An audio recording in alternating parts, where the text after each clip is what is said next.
Welcome to Financial Minds Meet the Experts. I'm Jaime Agostino, your host. On this show, we're joined by financial industry experts to talk about topics, trends, and themes that credit union professionals need to know about.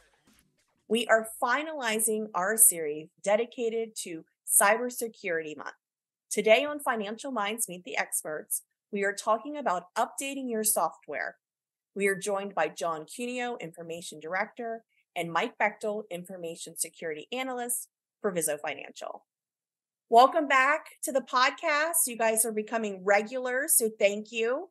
I appreciate it.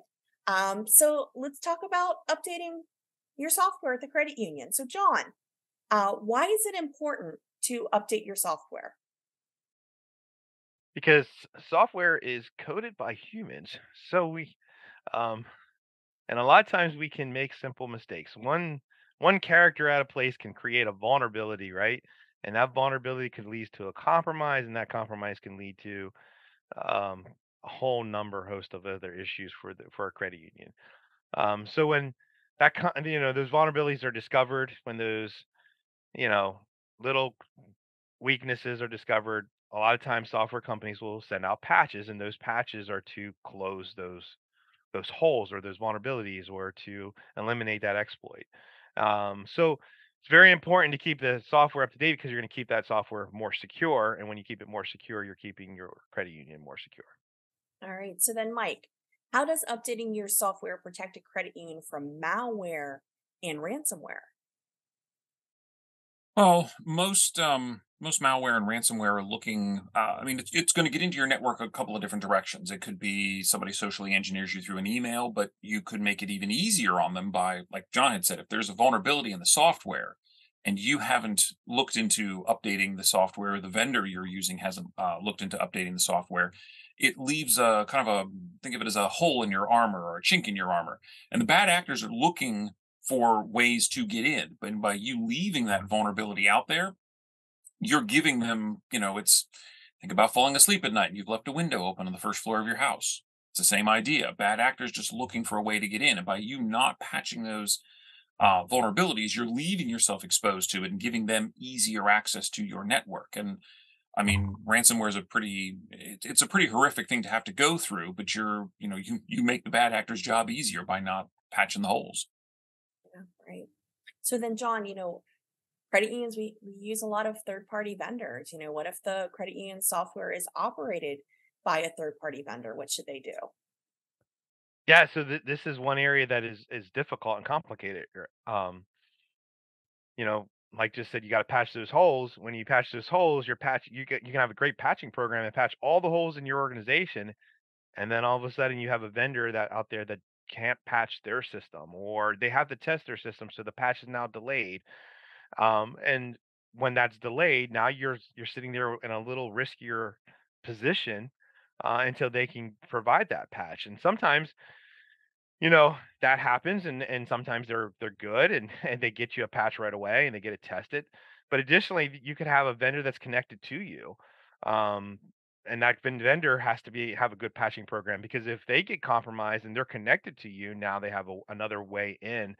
And like Mike said, the bad person, the bad actor, the hacker, they're trying to find the easiest and simplest and the least resistant way of getting into you. So if they can compromise that third party and then leverage that third party connection to get into you, they will. That's what they'll do. I mean, it's important to patch, and I'm thinking of that. It's even important to patch like assets like printers. Printers have been known to be compromised because it's who wants to patch a printer?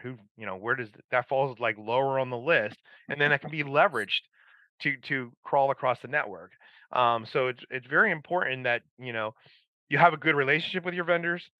We talked about that in other podcasts. Where you have a good relationship with vendors, so that when a vulnerability happens and it's maybe it's to them, it affects them. You can reach out and say, "How are you doing with this patch? How are you?" And get some feedback from them on how they're doing. That are they patching? Are they up to date? We see that with the credit unions. When a major patch come up, they'll reach out to us and say, "Are you affected by this vulnerability? Have you patched your systems?" And we're more than willing to have that conversation with them. And I think it's good to have that same type of relationship with your third party vendor so you can have those conversations with them as well. Yeah, All right. agreed. Yeah. So then, you know, there's got to be tools. So John, what type of tools exist to help credit unions manage, updating the software process? Well, yeah, there's a lot of different tools out there, but they're all pretty much patch managing software. That's what the general category is called. Um, but it's good to have you have to have a patch program to meet it. You have to have some type of um, I guess SLAs around a high vulnerability versus a low vulnerability, how quickly you want to patch it. You'd have to have some testing involved. But there's all kinds of third party tools. And there again, you're bringing in a third party tool that they have to, you're using for patching, but they also have to stay patched, right? Yep. And because they can be compromised. But there's some of the good ones are Kaseya. Manage Engine has a great patch managing system. LandGuard. There's a couple different tools out there that they can use that are good. Microsoft has their own server type of system or application software that you can use to patch Microsoft products with. One thing good with the products, you want to make sure you find one that can look into third party. Like Yes. everyone uses Adobe, so everybody uses Adobe, everybody uses a browser, and maybe not the Microsoft Edge browser. They want to use Chrome or something like that. You want to make sure that they can touch base with and look at those type of patches as well. All right.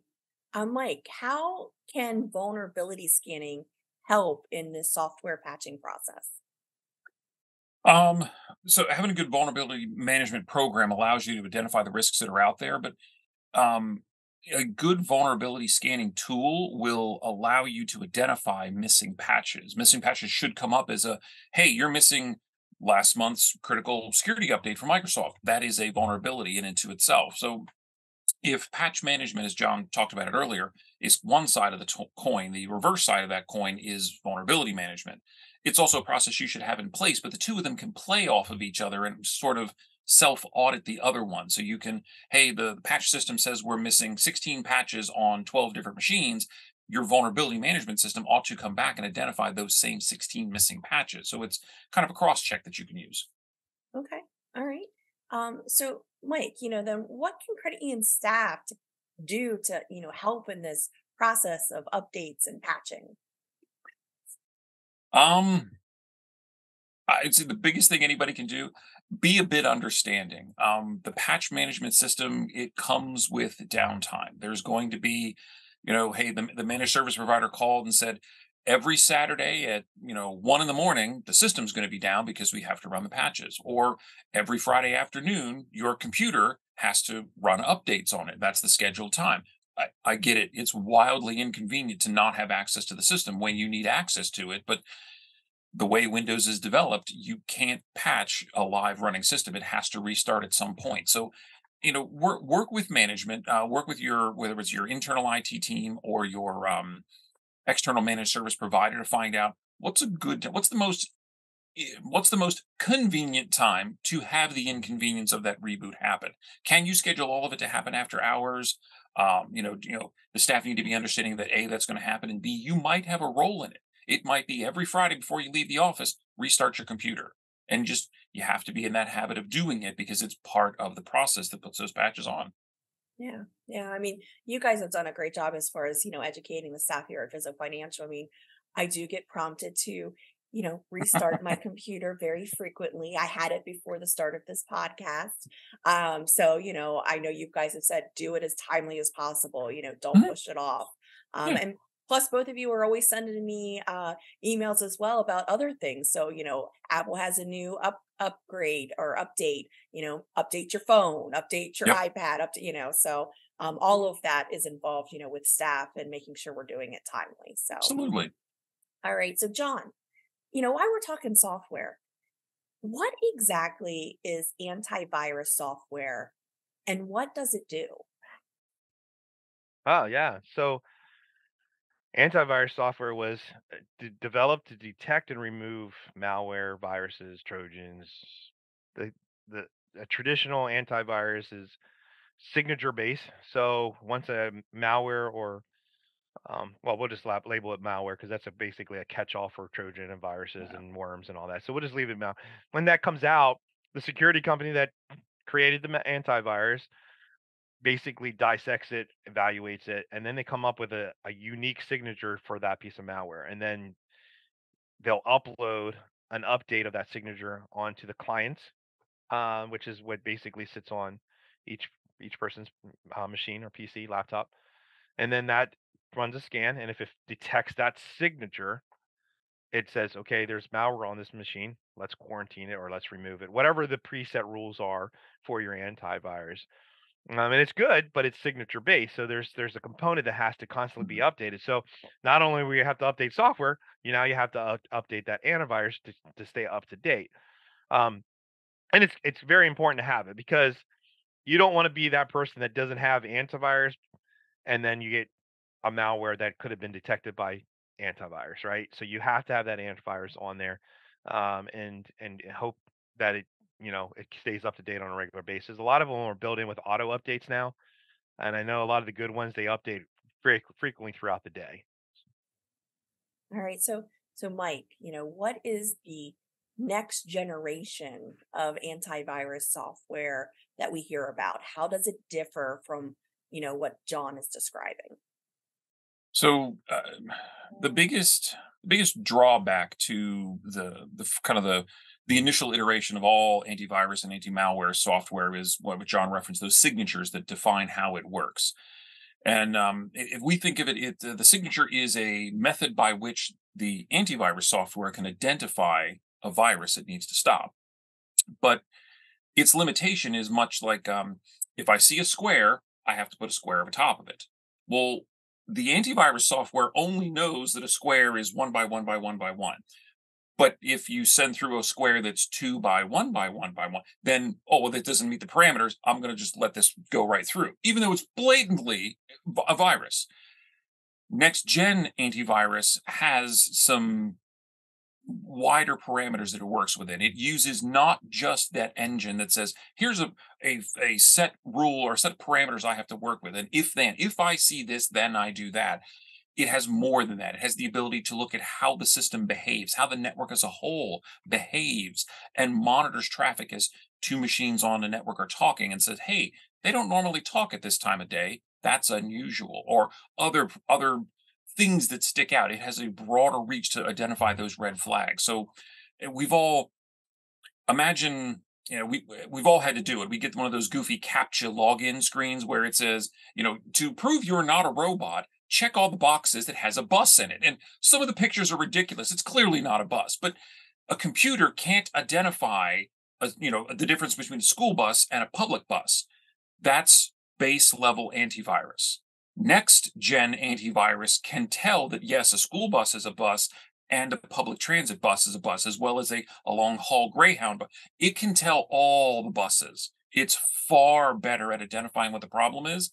It's less reliant on those signatures. And in some instances, it can even work in an offline fashion when it's not, you're working from home. This is a very common thing these days. It can even work in an environment where it's not on the network. So it's a much more powerful tool for you to defend your networks with. Wow, fascinating. Thank you. John, any final thoughts for our listeners today? No, I just would reiterate, have a patch process, and it has to be documented. So you can have those examiners come in Yeah. and those auditors come in, and they can look at that patch process and then be able to test against it, and make sure you're following it. If you have one documented, make sure you're following it. Make sure you're hitting those time frames that you've already outlined, and go from there. But the documentation of that patch process is a very key thing. All right. Mike, any final thoughts from you? Keep your stuff up to date. Don't give the bad actors any free room. The harder you make it for them, they'll go find somebody else who's got a chink in their armor. Don't be that person. Exactly. All right. Well, thank you both for coming back and being on the podcast. I Sure. truly appreciate it. This is all great information, for the credit unions as well as others. So appreciate that. If you missed last week's episode with John and Keely, we did talk about staff training, and I'd be remiss if I didn't share with everybody, if you're looking to enhance your staff training, Viso Financial is partnered with KnowBe4, which is a great tool to utilize to send email tests to your staff and see if you can trick them. These two gentlemen like to do that here to us here at Viso Financial. If you'd like more information about that application, please reach out to your corporate account manager at accountmanagers@vfccu.org. With that, thank you so much for listening and have a great day.